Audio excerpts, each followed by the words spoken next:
see, because people will vote for AOC and Donald Trump on the same ticket because they're authentic. No, because they're authentic. They're really looking back. And, I said before, the Democrats have taken a lot of beatings. They have lost their confidence. They've gone crazy. They've gone crazy. How about this new one they have? Their new star, Crockett. How about her? Is that real? Are they serious about that? That's their new star? If that's their new star, they're in serious trouble. This person, Crockett, is part of the new trend where informality is okay, where formality used to reign. Yeah. Okay, fine. That's been going on since the 60s. So her routine is that she wants to bring a little bit of what I might quaintly call the ghetto cat fight into these spaces. I get it, bring a blaxploitation movie or something into Congress. Great. Say because you've been gracious, is this. When I first became a public defender, I had no criminal defense experience. And I walked in and I told my boss, Charlie, I said, listen, you should hire me. He said, why? I said, because I'm black. Charlie looked at me like I was crazy. Donald Trump showed up to one dinner and single-handedly tore through the entire woke Democrat agenda, along with their unhinged new face of the party. In just one night, chaos erupted on the left. Woke influencers and pundits were sent into full meltdown mode over what Trump said at the Republican dinner party.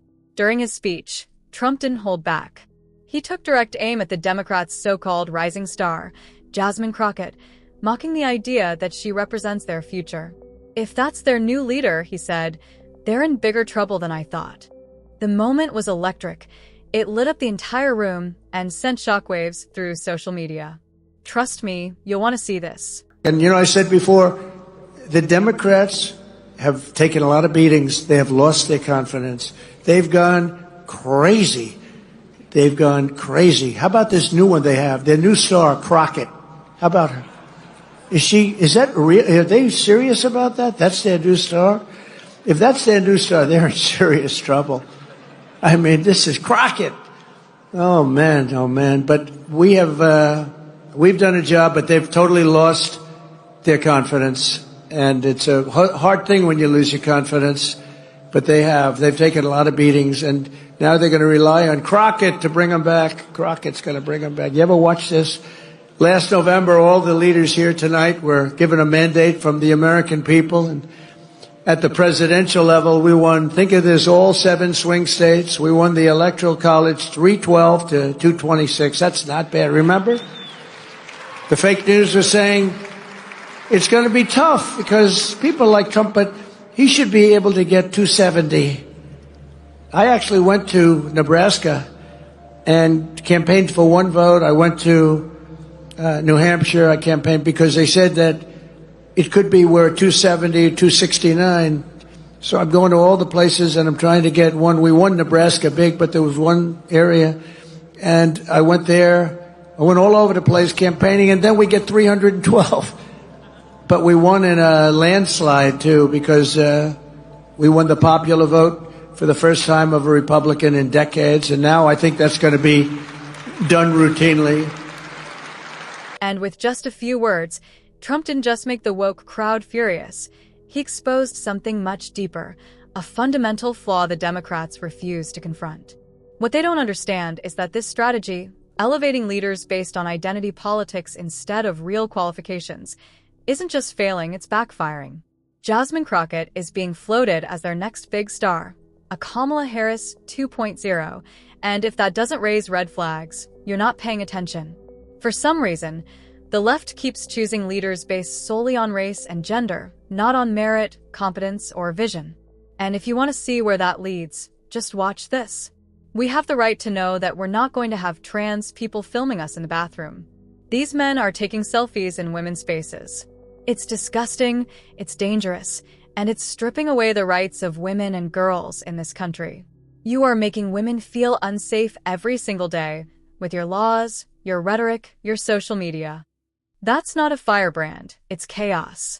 And yet, this is who they want to run the country? Now listen to how she responds when asked about her own outrageous ideas. It's not just incoherent, it's embarrassing. I don't even know how we got there, because I I tried to make it clear how many civil rights. It doesn't boil down to just one conversation, but I can see that somebody's campaign coffers are struggling, so she's going to keep saying trans, trans, trans.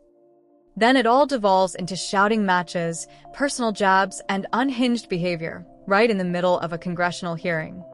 Do not call me a child. I am no child. Don't even start. I am reclaiming my time. Do you want to take it outside? This isn't strength. This isn't leadership. This is theater. And if this is what being black and fabulous looks like to her, then she's got a tragically warped sense of what that means. Even longtime liberals like Bill Maher are sounding the alarm. When asked if the left really wants AOC or Jasmine Crockett to lead the Democratic Party, he said it outright. No one's actually asking for them. They're loud. They're flashy. But they're not what America wants or needs.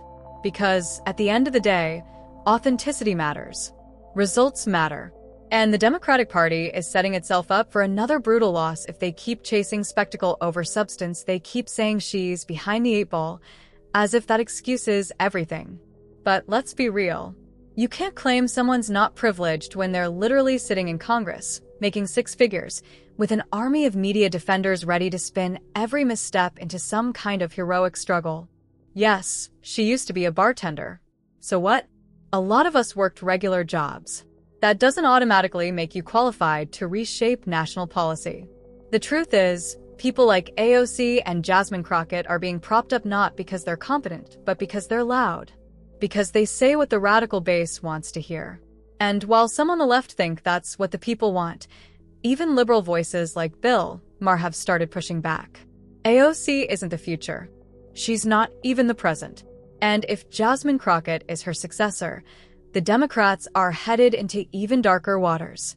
And yet, there are still folks clinging to the idea that these women are evolving, that they're learning the political game, that somehow, with enough time and media training, they'll magically turn into responsible leaders. But here's the thing, a louder microphone doesn't equal growth. It just makes the nonsense harder to ignore. Honestly, I feel bad for those still holding out hope. Because if this is the direction the left wants to take, chaotic personalities, incoherent messaging, and shallow identity politics, then we're looking at 4 more years of the same dysfunction. Or worse, especially when it comes to immigration. Just watch this clip of Jasmine Crockett laying out her grand vision for the next election. Her argument? Brace yourself. She literally says America needs immigrants because, get this, ain't none of y'all trying to pick cotton. I had to go around the country and educate people about what immigrants do for this country. The fact is, ain't none of y'all trying to go farm right now. So I'm lying? Raise your hands. We done picking cotton. You can't pay us enough to find a plantation. This isn't satire. This is a sitting U.S. Congresswoman. And this is the message she's pushing. It's tone deaf. It's ignorant. And worst of all, it's insulting, not just to Black Americans, not just to immigrants, but to everyone.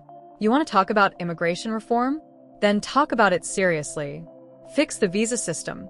Improve vetting. Make it easier for legal workers to contribute to the economy. But don't stand on a stage and act like picking cotton is the only job immigrants should be doing. Because what she's doing isn't policy. It's a clown show. Even panelists couldn't hold back. One said it outright. That was 45 seconds of the dumbest thing I've ever heard in my life. Another said, this makes me wish my mom made different father choices. And the worst part? She's not the outlier. She's the blueprint.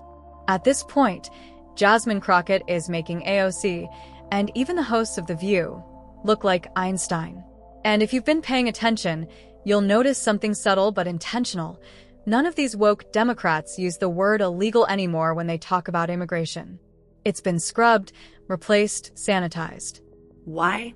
Because it helps them manipulate the narrative. Because it lets them paint themselves as compassionate heroes and Trump as the villain.